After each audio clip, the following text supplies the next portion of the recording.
August 20th, 2024, thousands of Facebook users watched their screens in horror as what began as a typical social media livestream transformed into a tragic display of violence.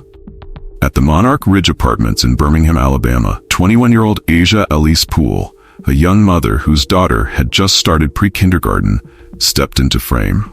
The camera captured an ordinary parking lot scene. Cars parked in their spaces, the summer heat visible in the shimmer above the asphalt. No one watching could have predicted that within minutes, this everyday setting would become the scene of one of Birmingham's most shocking crimes. As viewers continued to scroll through their feeds, the live stream captured a confrontation that would escalate beyond anyone's imagination. Asia, who had recently lost her child's father just weeks before, found herself in the center of a dispute that would tragically be her last. The timestamp on the video marked 10 p.m. By 10:31 p.m., Asia would be gone, leaving behind a devastated community and a young daughter who had already lost too much. What started as a heated argument between two young women erupted into chaos as multiple masked figures emerged, armed with modified weapons and assault-style rifles. The peaceful night air was shattered by an unprecedented display of violence. 168 rounds fired in a residential area. The sound of gunfire echoed through the apartment complex as bullets pierced cars, homes, and ultimately claimed a young mother's life. The scale of the attack shocked even experienced Birmingham police officers.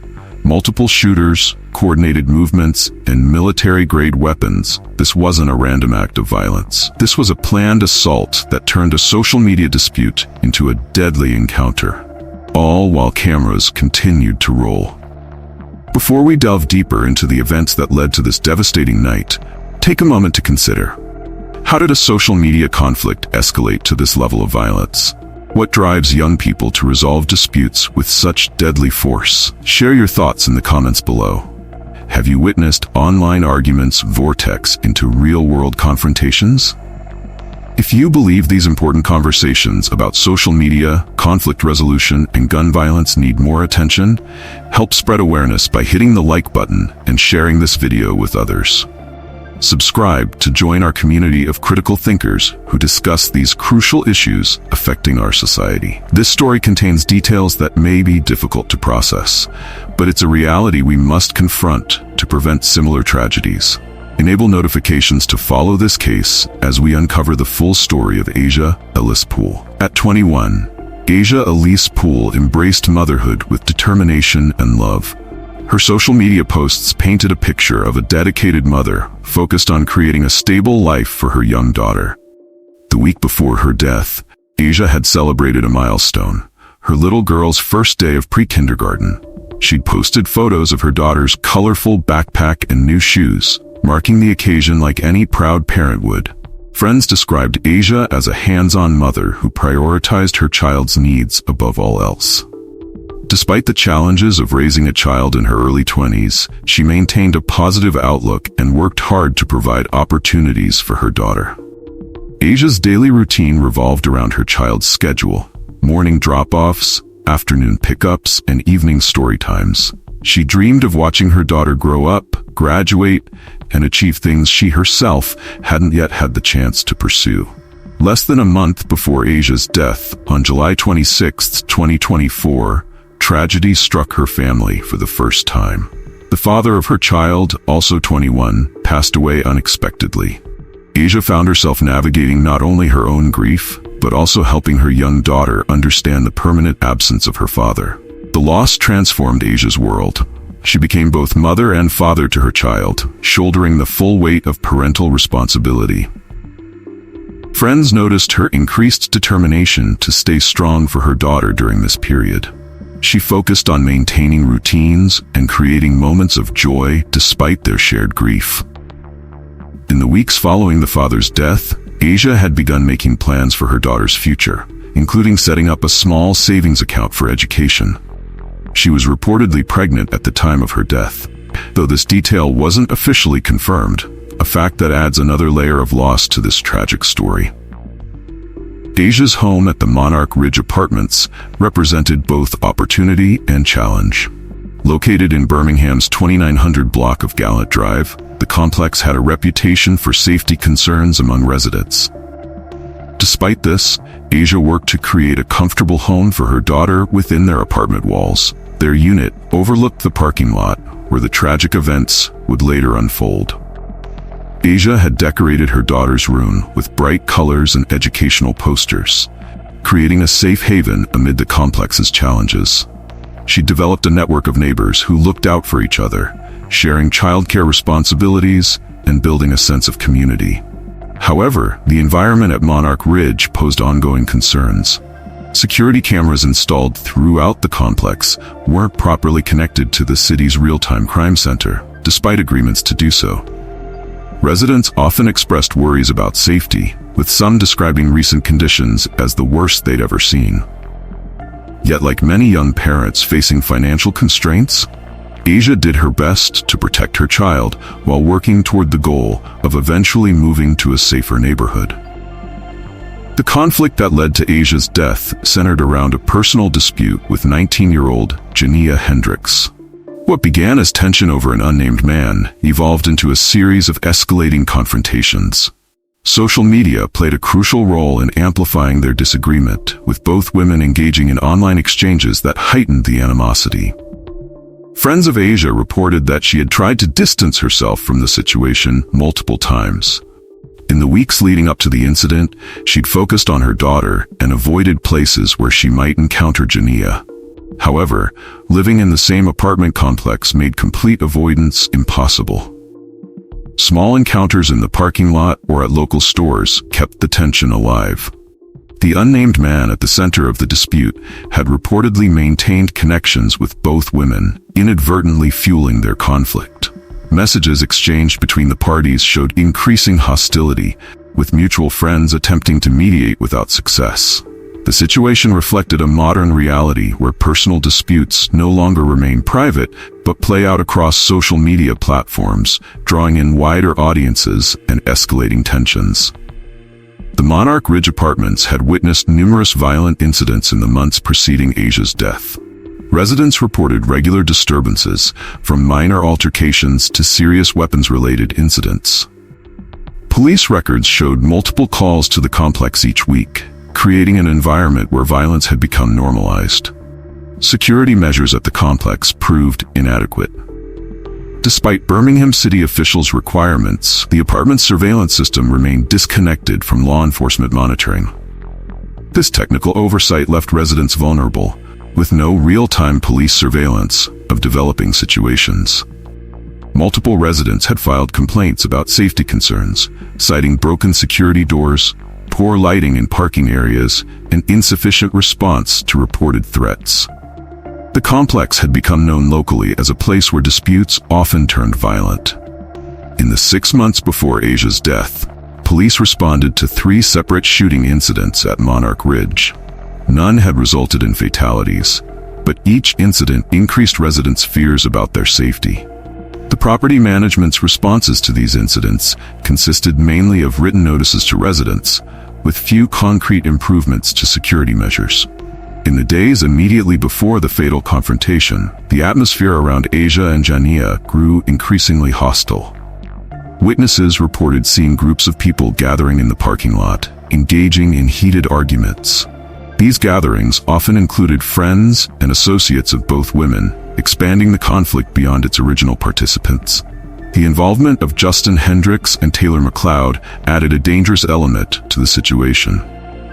Their presence at Monarch Ridge became more frequent, often accompanied by others in vehicles that circled the complex. Residents noted unusual activity, with unfamiliar cars moving slowly through the parking lot in the days leading up to August 20th.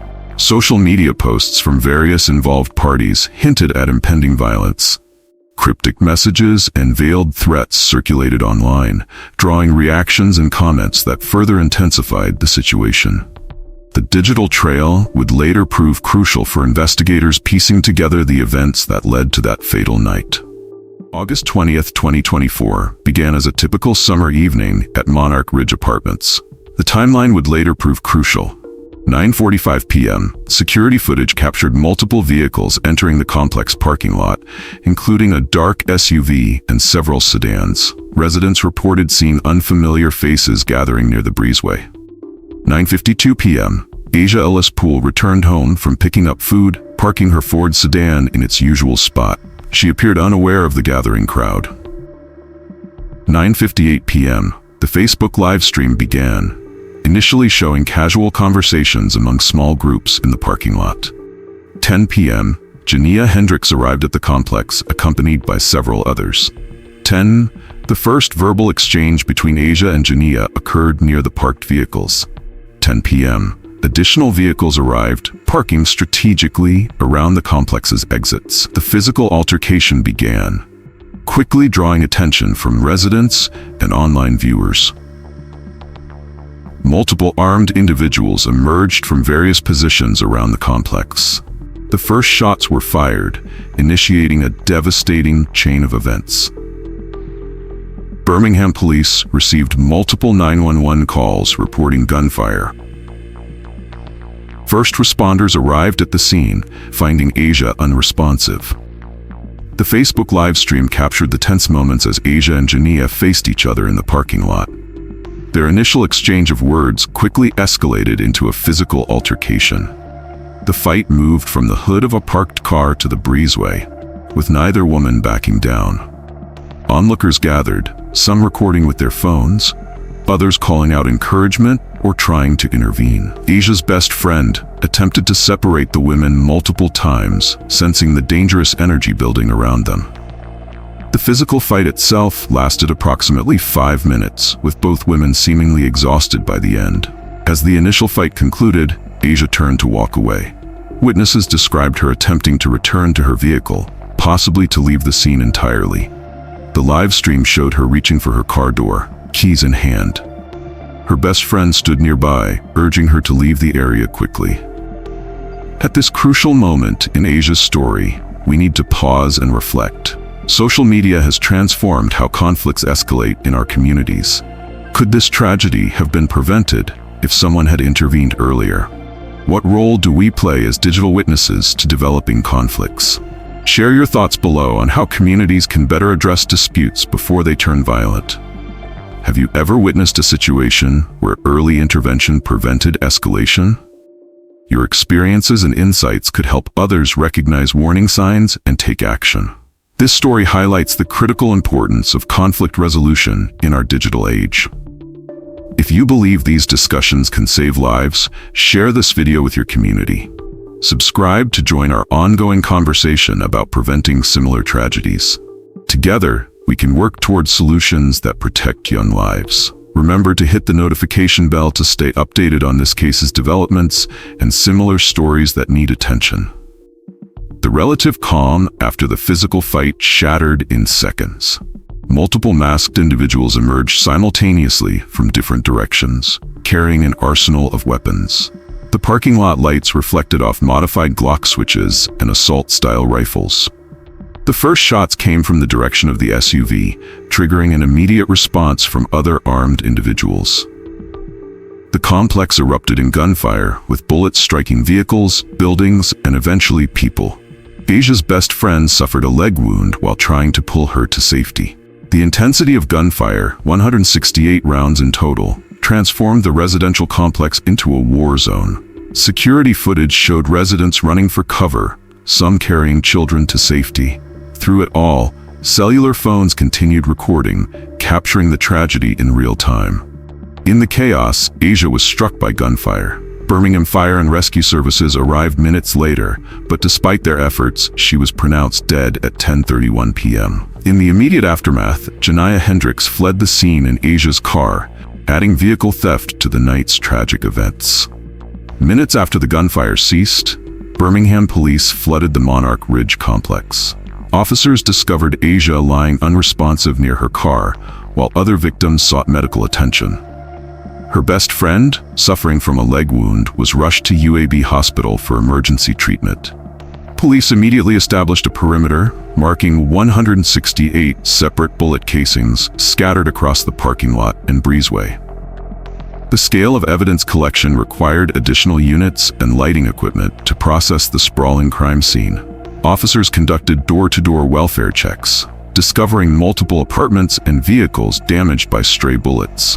The Facebook live stream that captured the tragedy continued circulating online, forcing police to act quickly to preserve digital evidence. Officers at the scene dealt with a growing crowd of concerned residents and family members arriving after seeing the video. Asia's siblings arrived shortly after, their grief-stricken reactions captured by bystanders' phones. First responders worked to maintain order while preserving critical evidence in the chaotic aftermath.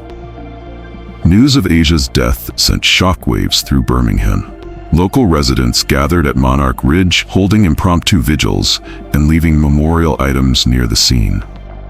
Parents who had children in the same pre-kindergarten class as Asia's daughter grappled with explaining the tragedy to their young ones. The community's response highlighted deeper concerns about violence in the area.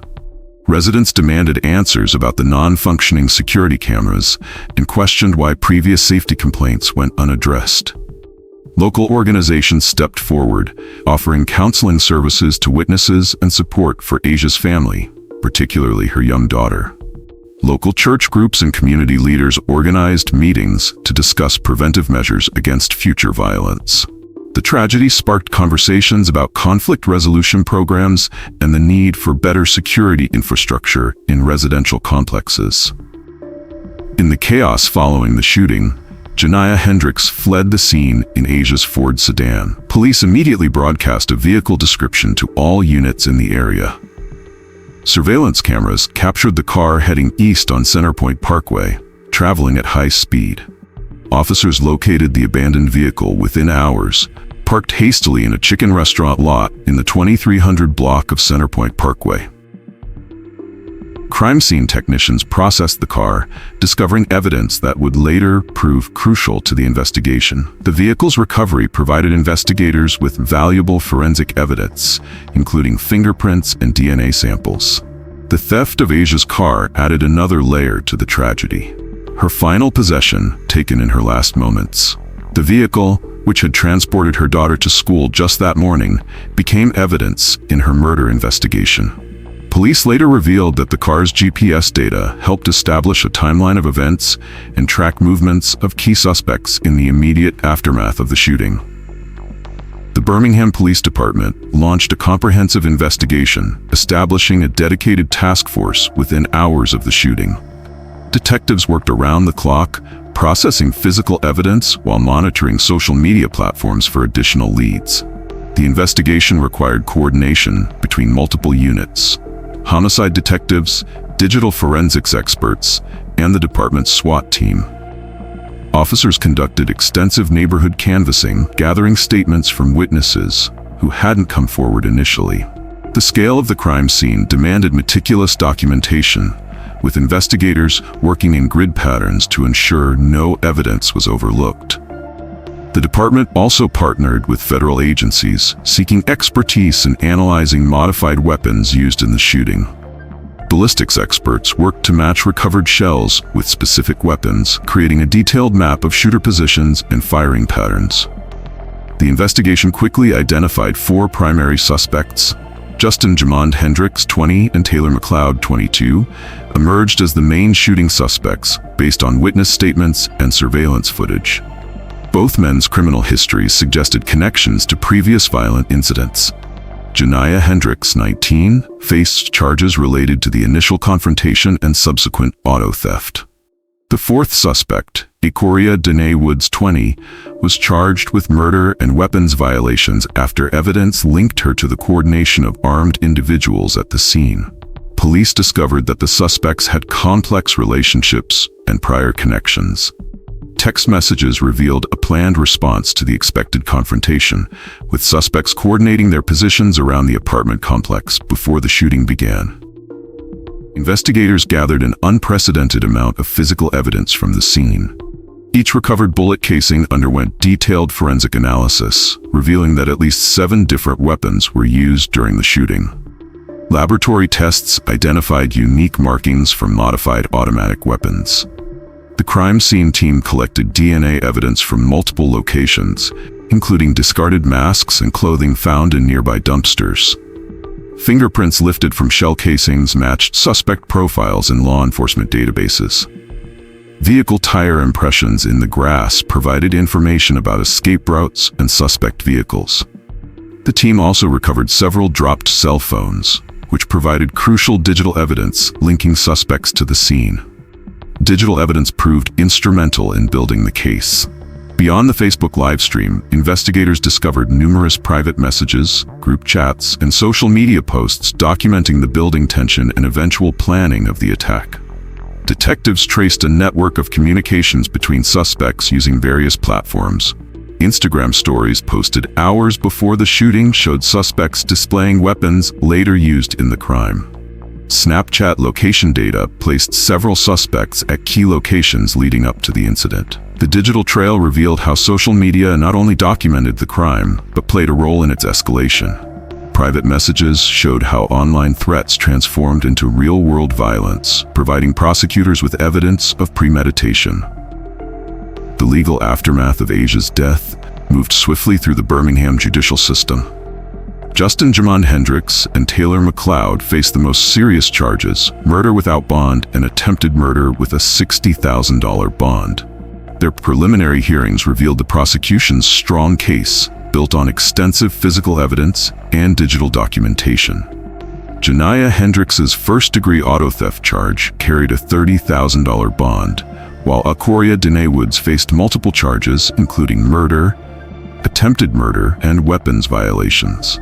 The prosecution scheduled separate court dates to handle the complex case, with Justin Hendricks's preliminary hearing set for October 2, 2024, and Janiyah Hendricks's court appearance scheduled for September 16, 2024. The district attorney's office signaled its intention to pursue maximum penalties, citing the premeditated nature of the attack and the extreme danger posed to the community. Multiple witness testimonies strengthened the prosecution's case, with many residents stepping forward despite initial fears of retaliation. Birmingham's response to Asia's death sparked lasting change. Community organizations established new conflict resolution programs targeting young adults. Local leaders secured funding for improved security systems in residential complexes, ensuring proper connection to police monitoring systems. The tragedy united residents in demanding safer neighborhoods. Regular community meetings began addressing disputes before they escalated to violence. Local schools implemented programs teaching students about social media responsibility and conflict resolution, using Asia's story to illustrate the devastating consequences of unresolved disputes. The most profound impact of this tragedy falls on Asia's young daughter, who lost both parents within a month. The community rallied to support her future, establishing a trust fund for her education and care. Her extended family now raises her, working to preserve memories of her mother while protecting her from the painful details of that night. The child's pre-kindergarten school created a memorial garden, ensuring Asia's memory lives on where her daughter began her education journey. Teachers report that despite her losses, she shows her mother's resilience and bright spirit. Community support ensures she'll have resources for counseling and education throughout her life. Asia Alice Poole's story reminds us how quickly life can change and how social media conflicts can escalate to tragic endings. Your engagement with this video helps raise awareness and potentially save lives. Subscribe to our channel for more stories that matter, and hit the notification bell to stay informed about developments in this case. Share this video to spread awareness about conflict resolution and gun violence prevention. Your like and comment below can start important conversations in your community. How do you think we can better protect young lives? What changes would you propose to prevent similar tragedies?